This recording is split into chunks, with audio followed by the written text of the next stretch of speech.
नमस्कार दोस्तों, स्वागत है आप सभी का हमारे चैनल में, जहां हम आपको देते हैं फाइनेंस और इन्वेस्टमेंट से जुड़ी जानकारियां। तो आज हम बात करने वाले हैं फंडामेंटल और टेक्निकल एनालिसिस के बारे में। फंडामेंटल और टेक्निकल एनालिसिस क्या होते हैं? फंडामेंटल एनालिसिस और टेक्निकल एनालिसिस के एलिमेंट्स यानी कि तत्व क्या क्या होते हैं, और फंडामेंटल एनालिसिस किसके लिए बेस्ट होता है, यानी कि टेक्निकल एनालिसिस और फंडामेंटल एनालिसिस किसके लिए बेस्ट ऑप्शन होता है, इसके बारे में समझेंगे।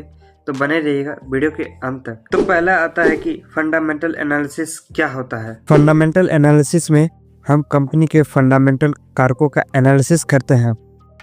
यह उन निवेशकों के लिए जरूरी है जो लॉन्ग टर्म इन्वेस्टमेंट करना चाहता है। तो फंडामेंटल एनालिसिस के एलिमेंट्स क्या क्या होते हैं, यानी कि तत्व क्या क्या होते हैं? ऐसे तो फंडामेंटल एनालिसिस के बहुत सारे एलिमेंट्स होते हैं, लेकिन इसमें से कुछ प्रमुख एलिमेंट्स इस प्रकार हैं। पहला होता है कंपनी का फाइनेंशियल स्टेटमेंट, यानी कि इसमें आप कंपनी के balance sheet, profit and loss statement और कैश फ्लो को देख सकते हैं। दूसरा होता है रेवेन्यू एंड प्रॉफिट ग्रोथ, यानी कि इसमें कंपनी की कमाई और मुनाफा कितना बढ़ रहा है, इसको भी देख सकते हो। तीसरा होता है PE ratio and other valuation metrics, यानी कि इसमें आप जान सकते हैं कि शेयर की सही कीमत क्या होनी चाहिए। चौथा होता है मैनेजमेंट और इंडस्ट्री एनालिसिस, यानी कि कंपनी का लीडरशिप और सेक्टर की स्थिति कैसी है, इसको देख सकते हैं। पांचवा होता है मार्केट ट्रेंड और आर्थिक कारक,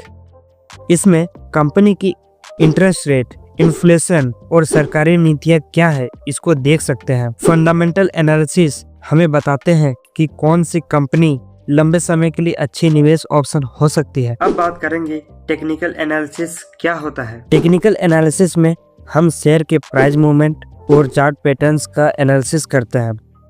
यह उन ट्रेडर्स के लिए जरूरी है जो शॉर्ट टर्म या इंट्राडे ट्रेडिंग करते हैं। टेक्निकल एनालिसिस के तत्व क्या क्या होते हैं, यानी कि एलिमेंट्स क्या क्या होते हैं? ऐसे तो देखा जाए टेक्निकल एनालिसिस में बहुत सारे एलिमेंट्स होते हैं, जैसे कि पहला है चार्ट पैटर्न्स। इसमें आप कंपनी के head and shoulder, cup and handle, double top and double bottom को देख सकते हैं। दूसरा होता है मूविंग एवरेज, यानी कि EMA और SMA। इसका उपयोग ट्रेंड को पता लगाने के लिए किया जाता है। तीसरा होता है RSI, यानी कि रिलेटिव स्ट्रेंथ इंडेक्स। इसका उपयोग ओवरबॉट और ओवरसोल्ड को जानने के लिए किया जाता है। चौथा होता है MACD, यानी कि मूविंग एवरेज कन्वर्जेंस डाइवर्जेंस। इसका उपयोग बाय एंड सेल सिग्नल के लिए किया जाता है। पांचवा होता है बोलिंगर बैंड्स। इसका उपयोग वोलेटिलिटी को समझने के लिए किया जाता है। छठा है सपोर्ट और रेजिस्टेंस।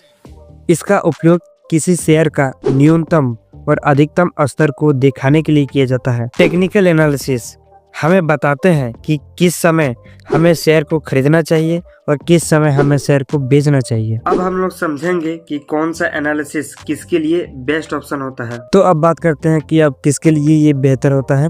तो मैं बता दूं आपको कि अगर आप लॉन्ग टर्म निवेशक हैं तो फंडामेंटल एनालिसिस आपके लिए बेहतर होता है, और अगर आप शॉर्ट टर्म या फिर इंट्राडे ट्रेडर हैं तो टेक्निकल एनालिसिस आपके लिए बेहतर होता है। और यदि आप स्विंग ट्रेडिंग करना चाहते हैं तो दोनों का मिक्स आपके लिए फायदेमंद रहेगा, यानी कि टेक्निकल और एनालिसिस और फंडामेंटल एनालिसिस आपके लिए फायदेमंद साबित हो सकता है। तो बस अभी के लिए इतना ही। आई होप ये जानकारी आपको पसंद आई है। पसंद आई है तो वीडियो को लाइक, चैनल को सब्सक्राइब जरूर से करें, और कमेंट में जरूर बताएं कि आप कौन सा एनालिसिस करते हैं। मिलते हैं नेक्स्ट वीडियो में नेक्स्ट टॉपिक के साथ, और धन्यवाद।